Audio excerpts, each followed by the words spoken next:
the territory What? of gods with the Dude, what? Hey, what is up, you guys? It's Silverfang, and today I'm back with another video.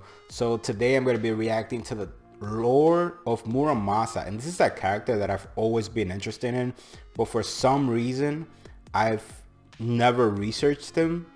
But I've always been interested in him because he looks like Shiro. It looks like it's Shiro with the Emiya arm from Heaven's Feel, but his name is Muramasa, and nobody refers to him as Shiro ever.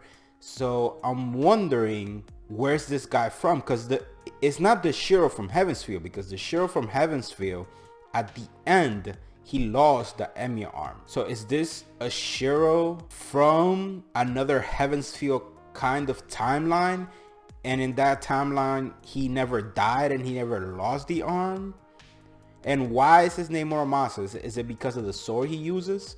Because I know there's legendary swords that are called the Muramasa swords. So is it because of the swords that he uses? And what caused him to like change like his name to Muramasa? Or is it something like in Fate Babylonia, where when the gods were summoned, right, they had to take over the body of somebody else because like they couldn't be summoned in physical form, so they had to take over someone's body, which is why like Ishtar looks like green and Jaguar Warrior looks like Taiga. Is that something that's going on here? Yeah, like I have a lot of questions about this guy, man, and hopefully this video will answer them. Otaku Danku, I've learned a lot from this man. Like, he does a lot of research, freaking amazing, and his videos are always pretty thorough. So I'm curious about Muramasa. I've always been curious, but never researched it. And then recently, for the recent banner that he was just in the JP version of FGO, I've been seeing him everywhere. So yeah, today I'm gonna be reacting to the lore of Muramasa. I'm really curious, so let's get started with today's video.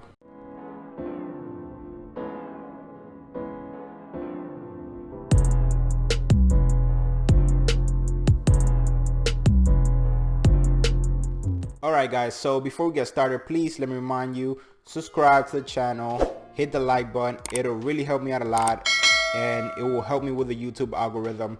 Also, I gotta remind you that I created a new channel where I cover all the other animes that I watch besides Fate. So I've decided to keep this channel mainly focused on the Nasuverse, and I created another channel where I'm gonna cover all the other animes that I watch. One Piece, Attack on Titan. I just did the reaction to the first episode of Jujutsu Kaisen. You should go check that out. I'm intrigued. I've seen, as of right now, as I'm recording this video, I've seen episode 1 and episode 2, and I'm definitely intrigued, and the reactions for that anime are definitely gonna keep going. So if you're interested in that, head over to that channel. The link to it will be in the description box. All right, so that's pretty much all I had to say. So with that being said, now let's jump into the reaction.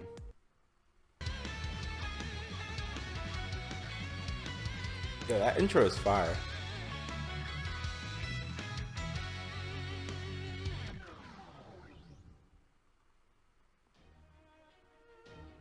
The Sengoku Jidai, or Warring States period of Japan, is a time of rampant bloodshed. Samurai warriors, generals, and shogun incessantly strive to establish power through relentless military strife. There is no peace, there is no solace. Instead, the landscape rings out with the screams of clashing swords. While the combatants steal the people's fear and attention, they cannot do so without the very blades they carry. Among these bloodthirsty weapons are the cursed swords of Senji Muramasa.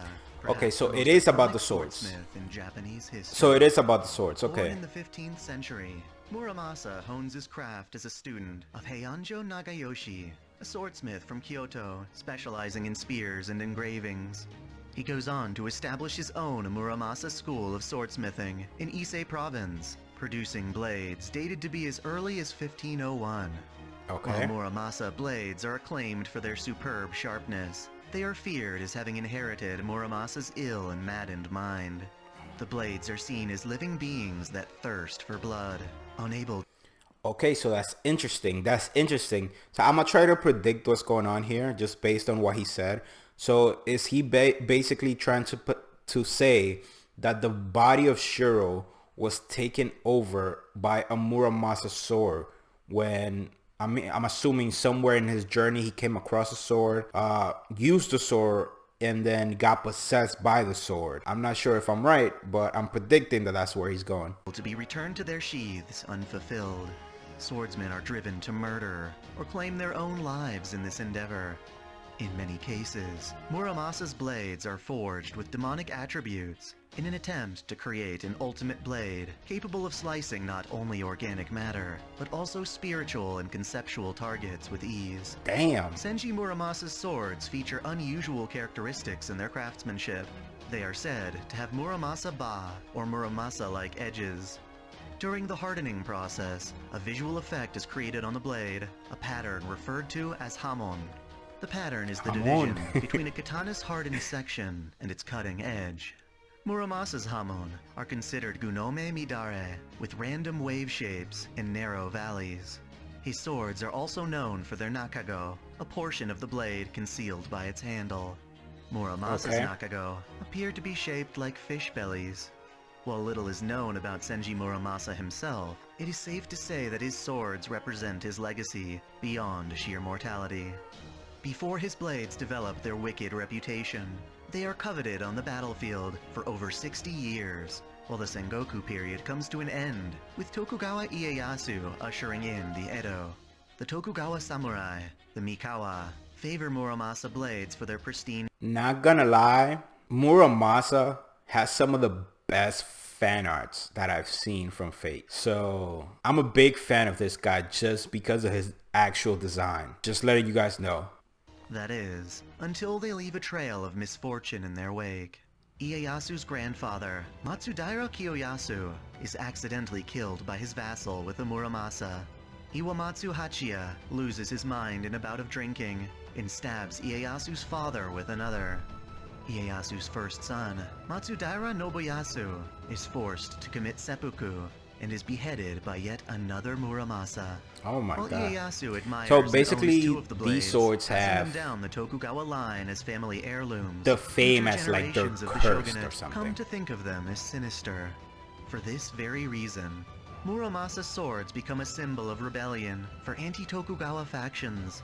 Senji himself, long after his passing, is considered a curse against the shogunate, with his blades being wielded in battle all the way through the Bakumatsu period and the Boshin War. The sword's popularity even inspires forgeries to satisfy demand. As a result, only one of these many fine blades is designated as an important artwork in Japan. The Myoho Muramasa, once possessed by Nabeshima Katsushige, first daimyo of Saga, can still be admired to this day.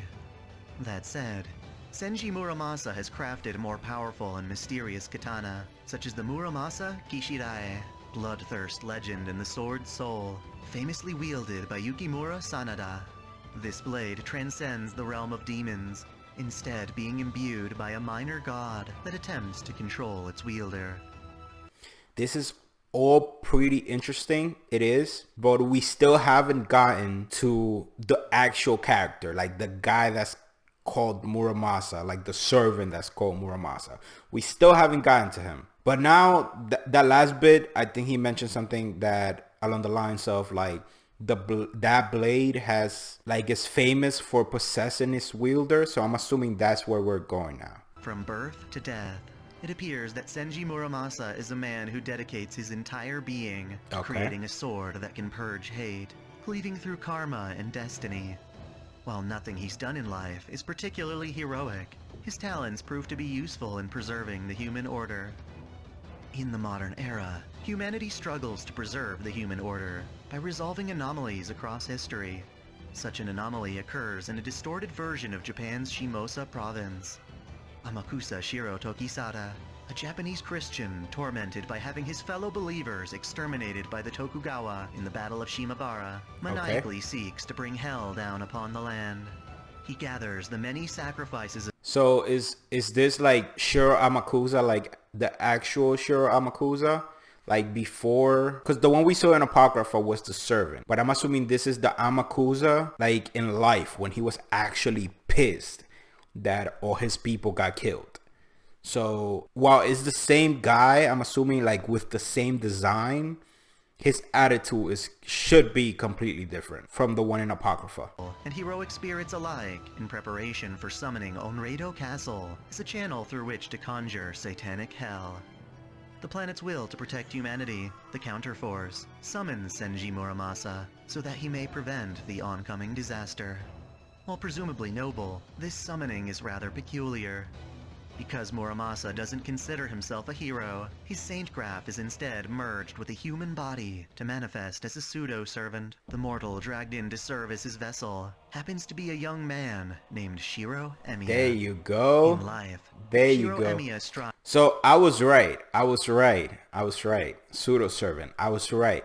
I didn't remember the term that they use in Babylonia. But yes, pseudo-servant. That's what they're called. When a servant kind of possesses a body to serve as their temporary body. Okay, so that's what I was right. I kind of figured because I've seen him here and there, and never have they referred to him as Shiro. So I was thinking like, is he maybe?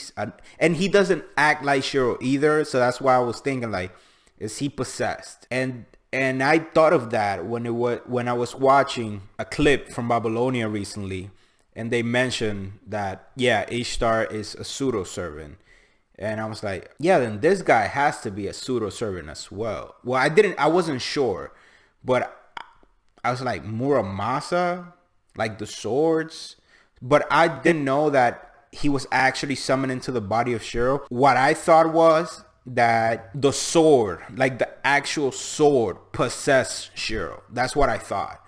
So it's pretty interesting that he's actually an actual servant that was summoned and possessed Shiro, and then he became Muramasa. To become a hero with every fiber of his being.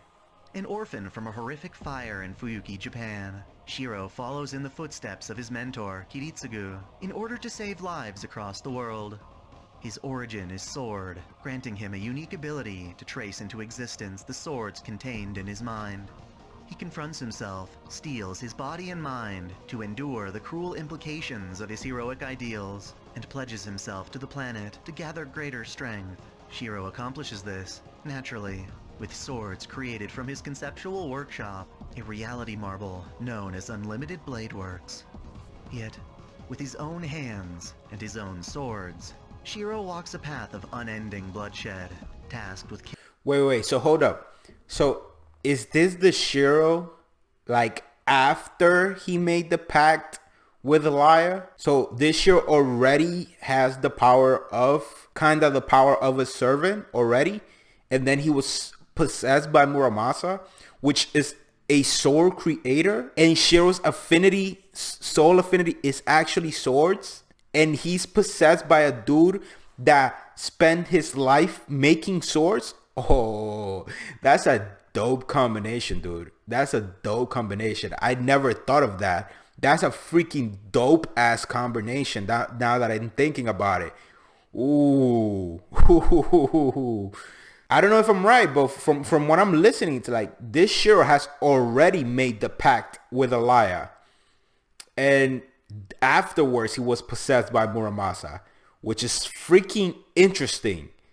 That is interesting. It should make Shiro, well, not Shiro anymore, but it should make Muramasa exponentially more powerful than like what Shiro was. Now, if he had already made the pact with, and this is all speculation right now. So if he already made the pact with Elia, it means he's kind of as strong as a servant at that moment. Then possessed by Muramasa, a dude that has extremely deep knowledge of swords, and Shiro's affinity being swords. That means Muramasa can probably create any sword that is made in the past. But with the power of a servant, and now he's also a servant possessing a body that already has the power of a servant, this dude might be pretty tough. I've never seen him in action, but from what I'm listening to right now, this man has to be incredibly powerful. Incredibly powerful. All right. Ooh, let's keep going. killing the few to save the many. Despite being a savior, he does so standing atop a hill of corpses. In this regard, Shiro is the perfect heroic embodiment to merge with the likes of Muramasa. They are of like Definitely mind and perfect. body, having shared similar lives and meeting similar ends. In fact, it is quite possible that Shiro is a distant descendant of Muramasa. Oh. After being summoned to Shimosa, Really? Muramasa questions exactly why he's there. The counterforce called upon him, but for what purpose? While searching, he witnesses as the day's blue sky turns dark, unleashing violent warrior ghosts that attack and slaughter a field of farmers. Muramasa rushes in and rescues the only two survivors, a young girl named Onwi and her infant brother Tasuke. Because their parents were killed in the attack, Muramasa decides to take the children in and act as their grandfather. Yes, while he sports a body in the prime of its youth, Senji Muramasa still thinks and speaks like an old man. He takes the children and makes home of an abandoned smithy, using a bounded field to protect his new hermitage. He reasons that he was summoned for his talents as a blacksmith and dedicates himself to forging more blades, hoping to realize his ultimate sword. In the attempt, he forges a cursed blade known as the Myojingiri Muramasa, accidentally imbuing it with the conceptual realm of demons. It can cut most anything, but has the capacity to inflict harm on its user. While this katana is his greatest work to date, he deems it a failure. Why? After about 2 months, the discarded sword finally finds its use, when Onui and Tasuke are on their way home. The sky grows dark once more, but this time the two are saved, not by Muramasa, but by Caldea's master Ritsuka Fujimaru and the legendary swordswoman, Miyamoto Musashi. Collectively, Musashi's they're in pursued this. by an unkillable threat, Lancer Purgatorio, and wind up confronting him just outside Muramasa's hermitage. Disturbed by the combat, Muramasa enters the fight to save Onui and Tasuke. In life, he was never credited for participating in battle, but as a servant, he gains the skills of a saber. Using techniques meant for testing his blades, Muramasa dodges Lancer's spear and counterattacks with an art that blows his opponent's upper body apart. To his surprise, Lancer Purgatorio completely regenerates. With limited options, Musashi finds the discarded Myojingiri Muramasa and borrows it, ignoring Muramasa's warnings. Taking the chance to duel Lancer Purgatorio in earnest, Musashi battles her immortal foe to the death, ultimately landing a killing blow with her new sword, which slices straight through Lancer's curse of annihilation. I still don't know why the sword is considered a failure, but it looks like it's doing pretty good right now. As thanks for saving the children and demonstrating her sword skills, Muramasa gifts the cursed sword to her and winds up assisting Ritsuka's party as a consult. He offers them food, shelter, and advice as they investigate the heroic spirit swordmasters and ghostly warriors. This continues until Amakusa Shirotokisada is finally able to manifest Onreido Castle. Muramasa joins Ritsuka's team in storming the castle, where Amakusa Shiro reveals his plan to bring the hell that was Shimabara to the entire world. Damn. As the party is surrounded by searing flames, Senji Muramasa realizes that he was summoned for this very moment. His purpose is to create swords, but he needn't remain at his hermitage to continue forging. Instead, he has the ultimate workshop with him at all times, Shiro Emiya's unlimited blade works. Through this reality marvel, Muramasa uses the realm's countless blades to succeed in forging the ultimate blade, the demonic sword Tsumugari Muramasa. It is a recreation of a famous sword in Japanese folklore, said to have been found during the Age of Gods within the body. Wait, so hold up. So not only is this man able to use unlimited blade works, let me get this straight. He's not just able to use unlimited blade works, but since he's also a blacksmith, he can create weapons from scratch. Because remember, Shiro had to trace the weapons. Like, he had to copy them. But since Muramasa is a blacksmith, he's able to create weapons from scratch? Is that what I'm hearing right now? Because that's OP as hell. Especially since the sword that he creates have special abilities on their own. So can he kind of create anything that he needs at the moment? Cause that would be freaking OP. That would be OP as hell if he can do that. If he can just create anything that he wants on the fly. Oh, I mean, I'm pretty sure there's some restrictions. Like, he has to have some knowledge of how to create whatever sword he's looking to create. But this guy is a blacksmith who spent his whole life researching swords, and most of his swords seem to have curses, and some of them have special abilities. So with that knowledge and the Unlimited Blade Works workshop, oh dude, that it's oh my god, dude. He's just becoming one of my favorite servants right now.